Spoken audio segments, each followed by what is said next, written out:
Hello everyone, Greg's Gauntlet here with another video showcasing 10 more tips and tricks for the iPhone X. Let's get right into it. Okay, so if you're the lucky owner of an iPhone X, you know that Face ID usually works exceptionally well, but there are a few times that Face ID does fail. Sure, you could swipe up and activate it again, but if you're on the lock screen and simply want to check your notifications, there isn't a clear way to get Face ID to retry the facial recognition. Thankfully, there is a simple but hidden trick to get Face ID to rescan your face. Simply swipe down on the home bar and Face ID will retry without opening directly into the phone. This way, you can see your notifications without having to fully unlock when Face ID fails. Some people have pegged Face ID as a two-step system to unlocking the iPhone X. Step 1, lift the iPhone X up, wait for the padlock to unlock, and step 2, swipe up to unlock the screen. However, there is a faster way to unlock the iPhone X. Simply just swipe up before the padlock even opens, and Face ID will start authenticating while you swipe up, and you can log directly into the phone. There's no reason to wait for the padlock to open. You can just swipe up immediately, and Face ID will do the rest. It's super quick, super fast, and a super simple way just to log into your phone. Okay, I couldn't think of a really good name for this tip, but let's just call it animoji emoji mode. So you can record an animoji recording and send it off as a 10-second clip, but you can also send them as static emojis. This took me a little while to figure out. Simply make the facial expression you want and then tap the animoji. It will create a static emoji for you to send to your friends and family. This is really cool, especially when you don't want to bother people with an animoji video, but you still want to send a personalized emoji expression. This method also works to send animoji as a sticker. Simply hold down on the animoji and drag it to the messages window. You can place these animoji stickers anywhere on the chat, just like a regular iMessage sticker. So an even more expressive way to kind of use animoji without having to record a video of yourself. Especially if you're in like a private situation, you can simply just make a funny face and turn your animoji into a nice sticker. Habits are hard to change, and using the iPhone X is all about changing your habits. I used to wake up my iPhone to check the lock screen notifications by pressing the home button on previous iPhones, but Apple removed the home button. Your second instinct would be to press the sleep wake button on the side of the phone, and that's a good way to wake up the display, but sometimes it can be a hassle, especially if your iPhone is mounted in a car holder or if your iPhone is sitting in an awkward position on your desk. Thankfully, Apple added another way to turn on the display of your phone, similar to the way you would wake up the screen on the Apple Watch. Simply tap anywhere on the iPhone X screen, and you can wake the screen on your iPhone without having to press the side button.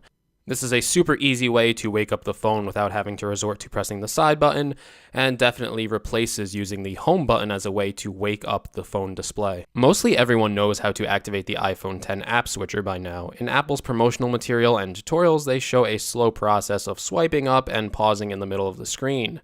This is a much slower process than double tapping the old iPhone home button, but you can actually activate the new app switcher much faster. You don't have to swipe up slowly and then pause to expand the app switcher view. Simply swipe up quickly, but pause slightly anywhere on the screen. As you swipe, the app switcher will open immediately.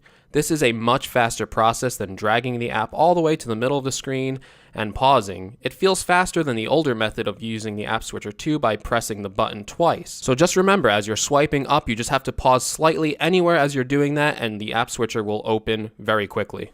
If you have an iPhone X, you know it can sometimes be a pain to activate Control Center, especially if you are using the iPhone one-handed. That's because Apple switched Control Center. It used to be at the bottom of the screen to swipe up, and that was very easy to activate one-handed. But because Apple switched Control Center to the top right of the phone, this gesture can be somewhat complicated to activate one-handed. But there's actually another way to activate this gesture using reachability. Simply drag the home bar down with reachability enabled, then swipe the right of the screen to access Control Center. This is a useful gesture when holding the phone with one hand and your finger can't reach the top right of the screen. Okay, so you're stubborn, you don't like the redesign of the iPhone, you wish the iPhone X went with a virtual home button much like Android.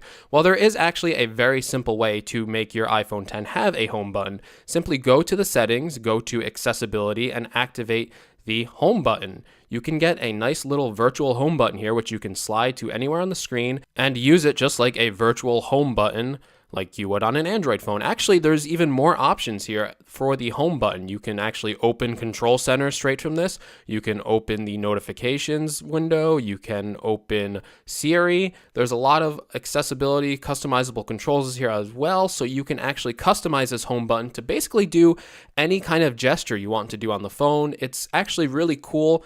to add it as a power user feature if you want to quickly access certain menus inside of the iPhone. It's a really cool thing, especially if you're missing the home button. Personally, I don't activate this. I really like the new gestures.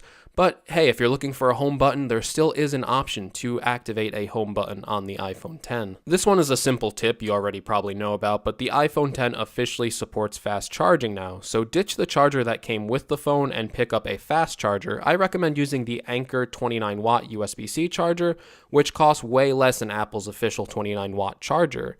And pick up a USB-C to Lightning cable as well, that way you can plug it in. It's a shame Apple didn't include a fast charger on such an expensive phone, but I feel buying a fast charger is worth it, especially if you are a power user and for those times where you really just need to quickly charge your phone.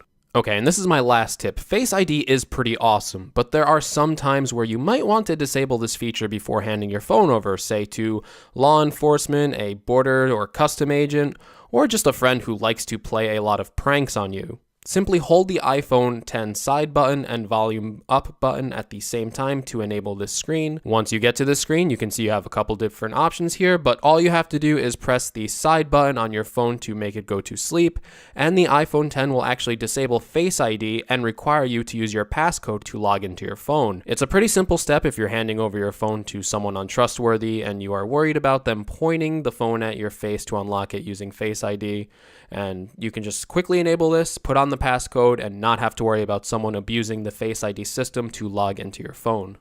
Okay everyone, thanks for watching the 10 more tips and tricks video. Give it a like and subscribe to my channel if you want to see more. Also, let me know what your favorite tips and tricks are in the comments below, and I will see you in the next video. Take care everyone.